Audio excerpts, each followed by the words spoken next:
آپ جس کو گستاخ سمجھتے ہیں نا وہ ادھر ہی قریب میں رہتا ہے، آپ کائنڈلی یہ ہمت کریں جا کے، پھر ہم آپ کا جنازہ پڑھائیں گے. اگر حکومت نے آپ کو پھانسی پہ لٹکا دیا یا مفتی صاحب کے گارڈوں نے آپ کو مقابلے میں شہید کر دیا تو مفتی صاحب کے جنازے میں ہم نہیں آئیں گے، لیکن ہم آپ کا جنازہ پڑھائیں گے. آپ شہادت کے مرتبے پہ پہنچو گے تو سر یہ کام آپ کریں.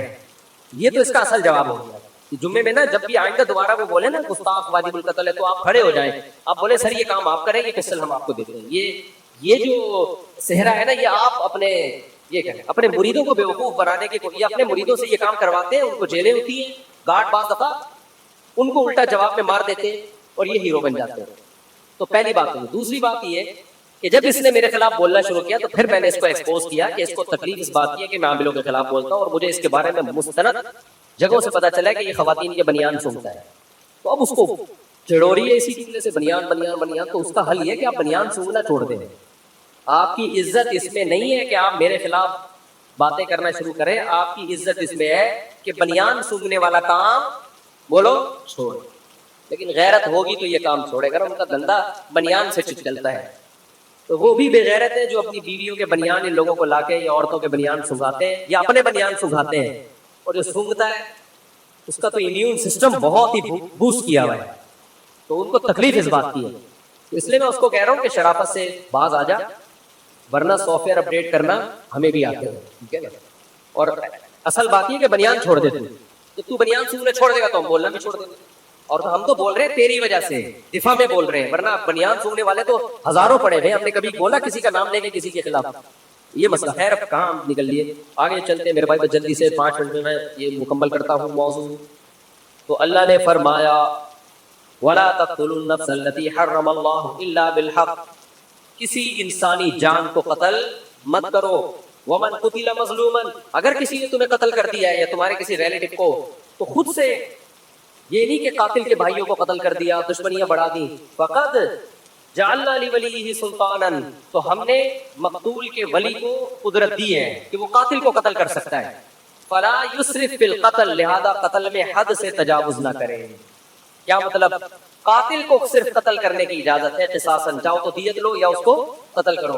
قاتل کے علاوہ کسی اور طرف جانے کی اجازت نہیں. بعض علاقوں میں ایسا ہوتا ہے قاتل، آپ کے ابا کو کسی نے قتل کیا، آپ نے کہا قاتل مل گیا تو ٹھیک ہے اس کو مار دیں گے، وہ نہیں ملا تو اس کے بھائی کو مار دیں گے، وہ نہیں ملا تو اس کے چاچا، جو ملا اس کو مار دیں گے.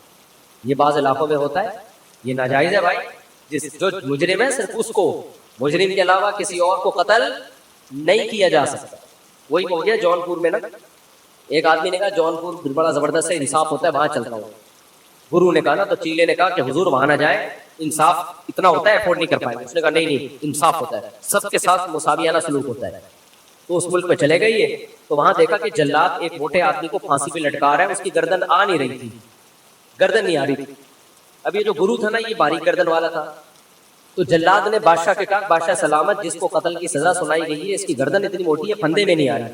تو بادشاہ نے کہا قریب میں جس کی آ رہی ہے اس کو لٹکا دیتے ہیں، کیونکہ ہمارے یہاں انصاف سب برابر ہیں. قاتل اور جو غیر قاتل سب کیا ہے برابر. قاتل کی نہیں آ رہی تو جس کی آ رہی ہے، تو گرو کی آ رہی تھی، اس کو پکڑ کے لے جانے گے، وہ بھاگا اور توبہ کی کہ آئندہ اس کنٹری میں نہیں آؤ. تو بعض گاؤں میں دیہاتوں میں ایسا ہوتا ہے کہ اصل قاتل مل نہیں رہا تو چلو اس کا جو ریلیٹو مل رہا ہے فی الحال اس کو مار. اس سے جو دشمنیاں اور جو لڑائیاں صدیوں تک نسلیں برباد ہو جاتی ہیں. میں گلگت کے ایک گاؤں میں گیا، ہمارے ایک دوست مجھ سے یہاں ملنے آئے، میری بڑی گپ شپ تھی ان سے. جب میں گیا تو انہوں نے مجھے بلایا کہ آپ آئیں. ایک پوائنٹ طے ہوا کہ وہاں تک آپ آ جائیں، یہاں تک میں آؤں گا، ملاقات ہوگی. میں نے کہا اکیلے آ رہے ہوں گے؟ دیکھا 50 بندے کلاشن کوفے لے کے ان کے ساتھ. ابے میں نے کہا کیا ہو رہا ہے بھائی، میں تو آپ سے ملاقات کے سلسلے میں حاضر ہوا ہوں، مجھے اغوا کرنے آئے ہو، کیا کرنے آئے ہو؟ میں پہلے تو ڈر گیا. اچھا ان کی تھی بھی ماشاءاللہ 4 بیویاں. یہ موضوع سیٹ کی بات ہے معذرت چاہتا ہوں. تو 4 بیویوں کا فائدہ یہ ہوا کہ ان کے بیٹے پوتے داماد سارے کلاشن بردار، پوتے وہ سارے وہ آئے ملنے کے لیے. میں اکیلا باریک سا، میں بیٹھا ہوں ان کے سامنے، وہ میرے سامنے. اس زیادہ کیمرے کا دور تھا نہیں اس وقت، 2000 میرا خیال ہے یہ 11 یا 12 کی بات ہوگی. تو میں نے کہا یہ سب کیا ہے؟ کہتے ہیں یار وہ ہماری دشمنی ہے، کیا اس کے بغیر ہم کہیں جا نہیں سکتے. میں نے کہا دشمنی نہیں کہہ رہے، ہمارے باپ نے فلانے کے چاچے کو مارا تھا تو اس کے پھپھے نے ہمارے نانے کو مار دیا، تو ہمارے نانے نے اس کی پھپھو کو مار دیا، تو اس کی پھپھو نے اس کے دادا کو مار دیا، تو اس کے دادا نے اس کے بھتیجے کو مار دیا. تو کہہ رہے ہم لوگ کے سسٹم یہ ہے کہ جو ملے مار دو. تو میں نے کہا آپ نے بھی کوئی مارا؟ کہہ رہے میں نے تو نہیں مارا, میرے فلاں نے مارا تھا, تو وہ تو مل نہیں رہا, پتہ نہیں کہاں دبئی بھاگ گیا, کہاں بھاگ گیا, تو اب میں نے مارا نہیں ہے لیکن ماریں گے مجھے. یہ یار عجیب ڈرامہ چل رہا ہے. کہہ رہے چل ہی رہا ہے مارکیٹ میں, تو زندگی ہے یار, ہر وقت فلاش 50-60. کہتے ہم تو جہاں چائے پینے بھی جاتا ہوں, کہہ رہے 50 آدمی میرے ساتھ ہوتے ہیں. میں نے کہا ایسا تو نہیں ہوتا کہ اب آپ نہیں ملیں گے تو مجھے مار دیں گے, کہ آپ کا چاچا نہیں مل رہا تو آپ کا جو وہ مجھے مینٹور کہتے تھے, اپنا مرشد کہتے تھے, تو آپ کا مرشد ملا اس کو مار دو. پھر میں نے ان کو واقعہ سنایا. ایک آدمی کے پی کے کسی گاؤں میں گیا, قبائلی علاقوں میں نا, کراچی والا گیا, اور وہ کراچی والا بیچارہ, وہ کے پی کے وہ بڑا غیرت مند تھا, اس نے کہا چلو ہم تمہیں سیر کراتے ہیں. کسی گاؤں کا واقعہ, کے پی کے میں ایسا ہوتا نہیں ہے, کسی علاقے کا واقعہ.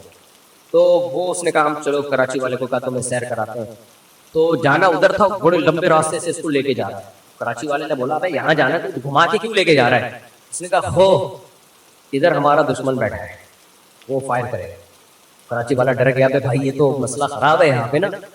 اس نے جب دیکھا نا کراچی والا ڈر رہا ہے, اس نے کہا ہو ڈرو نہیں, وہ ہمارا ایک مہمان مارے گا, ہم اس کے 10 مہمان ماریں گے, ڈرنے کی ضرورت. اب بتاؤ اس سے ڈر کم ہوگا یا بڑھے گا؟ وہ تو بہت ڈر گیا بھائی. ابے ادھر تو مہمان چل رہے ہیں, وہ تمہارا ایک مہمان, ہم اس کے 10 مہمان. تو جب وہ 50 کلاشن کو برداروں کے ساتھ آئے نا, اور کہا کہ اس طرح سے مارا جاتا ہے, میں نے کہا بھائی میرا کیا ہوگا؟ ایسا تھا وہ بولے یار یہ مفتی کوئی اڑا دو فی الحال, یہ نہیں. تو خیر اتنا بھی نہیں ہوتا. اچھا ایک بات ہے, ان علاقوں میں علماء کی بڑی قدر ہے, اور صرف علماء کی وجہ سے امن قائم ہے, صرف علماء کی وجہ سے. اگر علماء نہ ہوتے نا تو کٹ کے ختم ہو جائے. وہ آتے آخر میں مولوی کے پاس ہی ہے, مولوی کا جو فیصلہ ہوگا وہ مانیں گے.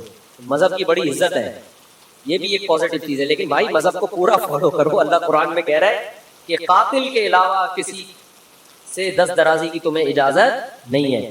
بس ایک تو آیتیں پڑھ لیتا ہوں میں. آگے اللہ نے فرمایا وَلَا تَقْرَبُوا مَالَ الْيَتِيمِ, یتیم کے مال کے قریب بھی مت پھٹکو. باپ کا انتقال ہو گیا اور تمہاری چھوٹے بھائی ہیں, چھوٹی بہنیں ہیں, ان کا مال مت کھاؤ. نہ چاچا کھائے, نہ ماموں کھائے, نہ باپ کھائے, نہ بڑا بھائی کھائے. اس کے مال کی حفاظت کرو. فرمایا وَأَوْفُوا بِالْعَهْدِ, معاہدوں کی پابندی کرو. جس انسان سے بھی کوئی ایگریمنٹ ہوتا ہے اس کی پابندی کرو, کیونکہ ان العہد کان مسئولا, ایگریمنٹ کے بارے میں صرف گورنمنٹ نہیں پوچھتی, آخرت میں کون پوچھے گا؟ اللہ پوچھے گا. وَأَوْفُوا الْكَيْلَ إِذَا كِلْتُمْ, جب بھی کسٹمر کو کوئی چیز تول کے دو تو پورا تولا کرو, اس میں ڈنڈی مت مارا کرو. وزنوا بالقسطاس المستقیم, بڑا مزہ آتا ہے اس آیت کو پڑھنے میں. وزنوا بالقسطاس المستقیم, سیدھے ترازو سے وزن کیا کرو, ترازو میں ڈنڈی نہ مارا. پیمانہ کیا ہونا چاہیے؟ اس میں ایکوریسی ہونی چاہیے. علماء نے لکھا ہے کہ یہ پیمانہ صرف وہ ترازو نہیں ہے, ہر جگہ یہ پیمانہ, عقل کا پیمانہ بھی. جب آپ اینالائز کریں کسی کی بات کو تو اس میں فرقہ پرستی میں نہ آئے, اس میں رشتہ داری میں نہ آئے. آپ دلیل سے تجزیہ کر کے دیکھیں کون صحیح کہہ رہا ہے اور کون غلط کہہ رہا ہے. آپ کے فرقے کے خلاف بات جا رہی ہے اگر تو بھی اگر صحیح کہہ رہا ہے تو بھائی ایکسپٹ کرو اس کو. آپ ہمارے یہاں جو لوگ یہ بھی کہتے ہیں نا کہ فرقہ واریت غلط ہے, سب سے زیادہ ہٹ دھرمی وہ دکھا رہے ہوتے ہیں, سب سے زیادہ ہٹ دھرمی وہ دکھا رہے ہیں. ان کے خلاف جب کوئی بات آئے گی تو بعض ایسے بھی اسکالر ماضی قریب میں گزرے جنہوں نے صحابہ کو بہت برا بڑا کہا. جب علماء کو غصہ آیا اور علماء نے ان کے عیب دنیا کو بتانا شروع کیے تو ان کے فالوورز بہت سیخ پا ہو گئے. تو علماء نے کہا کہ یہ جب صحابہ کے خلاف بول رہے تھے اور پھر ہم جب صحابہ کا دفاع کرتے تھے تو آپ ہمیں کہتے تھے کہ تنقید سے بالا تر صرف پیغمبر کی ذات ہے, تو پھر آپ کے پیر و مرشد بھی تو تنقید سے بالا تر ہے نا, آپ کے اسکالر, ان پہ تنقید ہو رہی ہے تو دلیل سے جواب دو نا, غصے میں بوکلاتے کیوں ہو؟ یہ آج کل بڑا مسئلہ ہے. صحابی کے خلاف بول لو, نہیں علماء کو غصہ نہیں آئے, چپ چاپ سنتے رہے. لیکن جب آپ کے کسی لیڈر کے خلاف بولو ایک دم غصہ لال پیلے, بھائی تنقید کے بالا سے بالا تر بالفرض اگر صحابہ نہیں ہے تو آپ کا جو اسکالر ہے یا جو آپ جس کو فالو کرتے ہیں وہ بھی تو تنقید سے بالا تر نہیں ہے نا, اس میں بھی تو تنقید ہو سکتی ہے نا. حضرت عثمان پہ اگر تنقید ہو سکتی ہے, حضرت معاویہ پہ اگر تنقید ہو سکتی ہے, تو آپ جناب پہ تنقید کیوں نہیں ہو سکتی؟ اس میں اتنا ایکسائٹیڈ کیوں ہو جاتے ہو, آپ میں سے باہر کیوں ہو جاتے ہو؟ آپ بولا کرو ہاں بھائی انسان ہے, تنقید ہے تو کیا ہو گیا, تو دلیل سے جواب دو, غصہ کیوں کرتے ہو؟ یہ دوسروں کے لیے غصہ نہیں ہے, اپنے بابوں کے لیے ان کے دل میں بہت غصہ ہے, بڑی زیادہ غیرت رکھتے ہیں. خیر ہم آگے اللہ نے فرمایا وَلَا تَقْفُ مَا لَيْسَ لَكَ بِهِ عِلْمٌ, 2 آیتیں بس رہ گئی ہیں کر کے بیان ختم کرتا ہوں. اللہ کہتے ہیں جس چیز کی نالج نہ ہو نا اس کے پیچھے مت چلا کرو, بھیکا مت کرو, پتہ کچھ ہے نہیں بھیکے جا رہا. ہر کہیں سے کوئی خبر آ گئی، آپ کو اس کی حقیقت معلوم نہیں ہے، چلا دی مارکیٹ میں. آج سسٹم یہی چل رہا ہے ہمارے ملک میں. بعض دفعہ ایک آدمی مظلوم ہوتا ہے، اسی مظلوم کو ظالم قرار دیا جا رہا ہوتا ہے، کہتے ہیں اس نے خود کروایا ہے. بھائی آپ کے پاس کیا دلیل ہے اس نے خود کروایا ہے؟ تو ایسے ہی پھینکے جا رہے ہو. خاموشی اختیار کر لو بھائی، ہمیں معلوم نہیں، لیکن چپ رہنا ہمیں آتا نہیں ہے. اللہ نے کہا جس چیز کی یقینی علم نہ ہوا کرے، علم یقینی چیز کو کہتے ہیں، اس کے در پہ مت پیچھے چلو اس کے، جب تک تحقیق نہ ہو جائے. اور فرمایا ان السمع والبصر والفؤاد كل اولئك كان عنه مسؤولا، آخری آیت، بلکہ 2 آیتیں بس. ولا تمشي في الارض مرحا، زمین پہ اکڑ کے مت چلو. اکڑ کے چلنے کی اجازت صرف میدان جہاد میں اور ظالم کے خلاف لڑنے میں ہونی چاہیے. ظالم کو للکارو اکڑ کے. نارمل روٹین میں فنڈر بننے کی کوشش، میں یوں ہوں، یہ اکڑ کے چلنے کا مطلب صرف چلنا نہیں ہے، اکڑ کے بات کرنا بھی اس میں داخل ہے، بڑے بڑے بولنا بھی اس میں داخل. میں یہ اللہ کو پسند نہیں. جب بات آئے عالم کون ہے بھائی، میں تو چھوٹا سا مولوی ہوں، بڑے بڑے لوگ مجھ سے علم میں پڑے ہوئے، میں تو چھوٹا سا مفتی ہوں، بڑے بڑے مفتیان کرام ان بڑوں کے مقابلے میں تو ہم مفتی بھی نہیں ہے، جاہل ہیں. آج یہ تواضع مذہبی لوگوں میں ختم ہو. میں ہی ہوں سب کچھ، قرآن صرف مجھے آتا ہے، باقی سارے منجن بیچ رہے، حدیث صرف مجھے آتی ہے، باقی سارے 1400 سال سے گھاس کھا رہے ہیں. تو یہ کیا ہے؟ یہ باتوں کا تکبر ہے. ایک ہے چال میں تکبر، جو صاحب علم ہے اس کی باتوں میں تکبر ہوتا ہے، جو جسم اور صحت والا ہے اس کی چال میں تکبر آ جاتا ہے. اللہ کہتے ہیں زمین پہ تکبر سے بچ چلو. ہاں جاہل باطل کا مقابلہ ہو رہا ہے، جیسے میدان جہاد میں ایک صحابی آئے، سر پہ پٹی باندھی اور ایسے اکڑ کے چلے، یعنی حل میں مبارز کوئی ہے مقابلہ کرنے والا. تو نبی نے کیا فرمایا؟ اللہ کو یہ چال بالکل پسند نہیں ہے، سوائے اس موقع پہ. اس موقع پہ اللہ کو یہی چال پسند ہے. اللہ کے دشمنوں کو للکار رہے ہو، اس میں یہ نہیں کہ فقیر آپ کی خدمت میں حاضر ہوا ہے مار کٹائی کے سلسلے میں، وہاں یہ اسٹائل ہی ہونا چاہیے. آگے اللہ تعالیٰ فرماتے ہیں اسی لیے جو اپنے ملی نغمے ہوتے ہیں نا، جس میں اپنا امیج باطل کے سامنے دکھایا جا رہا ہوتا ہے، ہمارے پاس یہ میزائل ہے، ہمارے پاس وہ اسلام دشمنوں کو یا دشمن ممالک کو دکھایا جا رہا ہوتا ہے، اس کو بھی لوگوں نے نیچے نیگیٹو کمنٹس لکھے ہوئے ہیں، ابے تمہارے پاس صرف باتیں ہی ہیں، کر کچھ نہیں سکتے. یہ موقع تانے دینے کا نہیں. دشمن کے مقابلے میں آپ بتاؤ ہم بہت طاقتور ہیں، سمجھ رہے ہو، ہم بہت پاورفل ہیں. دشمن کو خوش ہونے کا موقع مت دو. اور حدیث میں دعا ہے لا تشمت بی الاعداء، اے اللہ میرے مقابلے میں میرے دشمنوں کو خوش نہیں کرنا. تو ہم اپنے ملک کے دشمنوں کو اپنی کمزوریاں بیان کر کے کیوں خوش کریں بھائی؟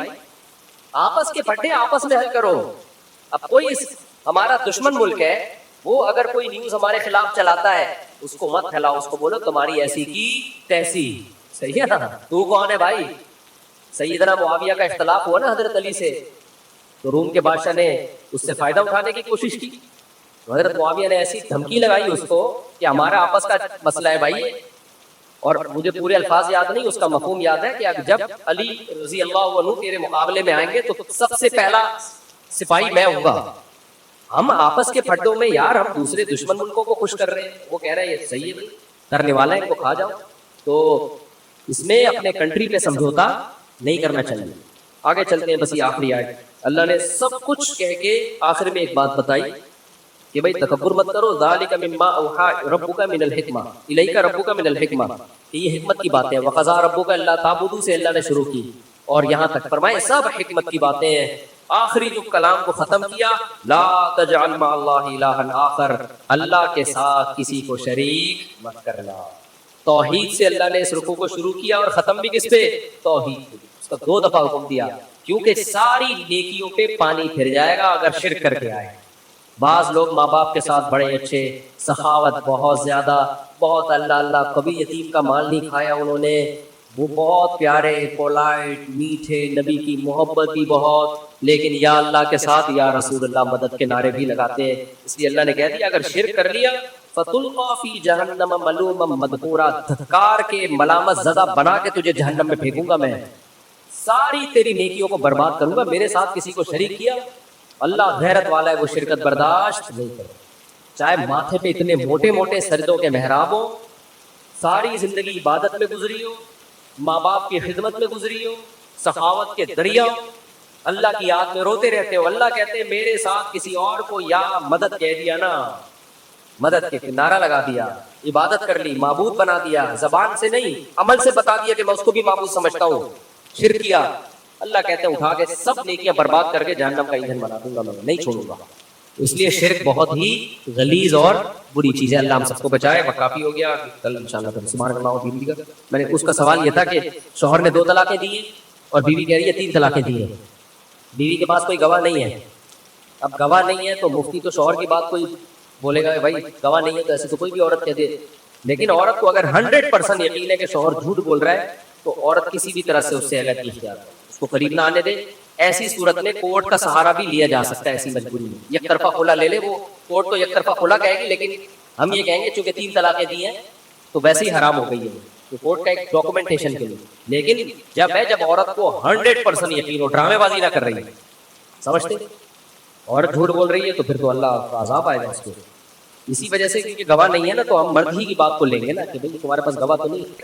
آپ جس کو گستاخ سمجھتے ہیں نا وہ ادھر ہی قریب میں رہتا ہے، آپ کائنڈلی یہ ہمت کریں جا کے، پھر ہم آپ کا جنازہ پڑھائیں گے۔ اگر حکومت نے آپ کو پھانسی پہ لٹکا دیا یا مفتی صاحب کے گارڈوں نے آپ کو مقابلے میں شہید کر دیا تو مفتی صاحب کے جنازے میں ہم نہیں آئیں گے، لیکن ہم آپ کا جنازہ پڑھائیں گے، آپ شہادت کے مرتبے پہ پہنچو گے۔ تو سر یہ کام آپ کریں، یہ تو اس کا اصل جواب ہو گیا۔ جمعے میں نا جب بھی آئندہ دوبارہ وہ بولے نا گستاخ واجب القتل ہے تو آپ کھڑے ہو جائیں، آپ بولے سر یہ کام آپ کریں، یہ پسٹل ہم آپ کو دیتے ہیں۔ یہ جو صحرا ہے نا یہ آپ یہ کریں، اپنے مریدوں کو بیوقوف بنانے کے یہ اپنے مریدوں سے یہ کام کرواتے ہیں، ان کو جیلیں ہوتی ہیں، گارڈ بعض دفعہ ان کو الٹا جواب میں مار دیتے ہیں اور یہ ہیرو بن جاتے ہیں۔ تو پہلی بات ہے۔ دوسری بات یہ کہ جب اس نے میرے خلاف بولنا شروع کیا تو پھر میں نے اس کو ایکسپوز کیا کہ اس کو تکلیف اس بات کی ہے کہ میں عاملوں کے خلاف بولتا ہوں اور مجھے اس کے بارے میں مستند جگہوں سے پتا چلا ہے کہ یہ خواتین کے بنیان سونگتا ہے، تو اب اس کو چڑوری ہے اسی جملے سے بنیان بنیان بنیان۔ تو اس کا حل یہ ہے کہ آپ بنیان سونگنا چھوڑ دیں۔ آپ کی عزت اس میں نہیں ہے کہ آپ میرے خلاف باتیں کرنا شروع کریں، آپ کی عزت اس میں ہے کہ بنیان سونگنے والا کام بولو چھوڑ۔ لیکن غیرت ہوگی تو یہ کام چھوڑے گا، ان کا دھندا بنیان سے چلتا ہے۔ تو وہ بھی بے غیرت ہیں جو اپنی بیویوں کے بنیان ان لوگوں کو لا کے یا عورتوں کے بنیان سنگاتے ہیں یا اپنے بنیان سنگاتے ہیں، اور جو سونگتا ہے اس کا تو امیون سسٹم بہت ہی بوسٹ کیا ہوا ہے، تو ان کو تکلیف اس بات کی ہے۔ تو اس لیے میں اس کو کہہ رہا ہوں کہ شرافت سے باز آ جا، ورنہ سافٹ ویئر اپڈیٹ کرنا ہمیں بھی آتے ہیں، ٹھیک ہے نا۔ اور اصل بات یہ کہ بنیان چھوڑ دے تو بنیان سونگنا چھوڑ دے گا تو ہم بولنا بھی چھوڑ دیں گے، اور ہم تو بول رہے ہیں تیری وجہ سے، دفاع میں بول رہے ہیں، ورنہ بنیان سونگنے والے تو ہزاروں پڑے ہوئے، ہم نے کبھی بولا کسی کا نام لے کے کسی کے خلاف؟ یہ مسئلہ خیر اب کہاں نکل لیے، آگے چلتے ہیں میرے بھائی، بس جلدی سے 5 منٹ میں یہ مکمل کرتا ہوں موضوع۔ تو اللہ نے فرمایا وَلَا تَقْتُلُوا النَّفْسَ الَّتِي حَرَّمَ اللَّهُ إِلَّا بِالْحَقِّ، کسی انسانی جان کو قتل مت کرو۔ وَمَنْ قُتِلَ مَظْلُومًا، اگر کسی نے تمہیں قتل کر دیا ہے یا تمہارے کسی ریلیٹو کو، تو خود سے یہ نہیں کہ قاتل کے بھائیوں کو قتل کر دیا، دشمنیاں بڑھا دی۔ فقد جعلنا لولیہ سلطانا، تو ہم نے مقتول کے ولی کو قدرت دی ہے کہ وہ قاتل کو قتل کر سکتا ہے۔ فلا یسرف فی القتل، لہذا قتل میں حد سے تجاوز نہ کرے۔ کیا مطلب؟ قاتل کو صرف قتل کرنے کی اجازت ہے قصاصاً، چاہو تو دیت لو یا اس کو قتل کرو، قاتل کے علاوہ کسی اور طرف جانے کی اجازت نہیں۔ بعض علاقوں میں ایسا ہوتا ہے قاتل، آپ کے ابا کو کسی نے قتل کیا، آپ نے کہا قاتل مل گیا تو ٹھیک ہے اس کو مار دیں گے، وہ نہیں ملا تو اس کے بھائی کو مار دیں گے، وہ نہیں ملا تو اس کے چاچا، جو ملا اس کو مار دیں گے۔ یہ بعض علاقوں میں ہوتا ہے، یہ ناجائز ہے بھائی۔ جو مجرم ہے صرف اس کو، مجرم کے علاوہ کسی اور کو قتل نہیں کیا جا سکتا۔ وہی ہو گیا جون پور میں نا، ایک آدمی نے کہا جون پور بڑا زبردست ہے، انصاف ہوتا ہے وہاں چلتا ہوں۔ گرو نے کہا نا، تو چیلے نے کہا کہ حضور وہاں نہ جائے، انصاف اتنا ہوتا ہے افورڈ نہیں کر پائے گا۔ اس نے کہا نہیں انصاف ہوتا ہے، سب کے ساتھ مساویانہ سلوک ہوتا ہے۔ تو اس ملک میں چلے گئے یہ، تو وہاں دیکھا کہ جلاد ایک موٹے آدمی کو پھانسی پہ لٹکا رہا ہے، اس کی گردن آ نہیں رہی تھی، گردن نہیں آ رہی تھی۔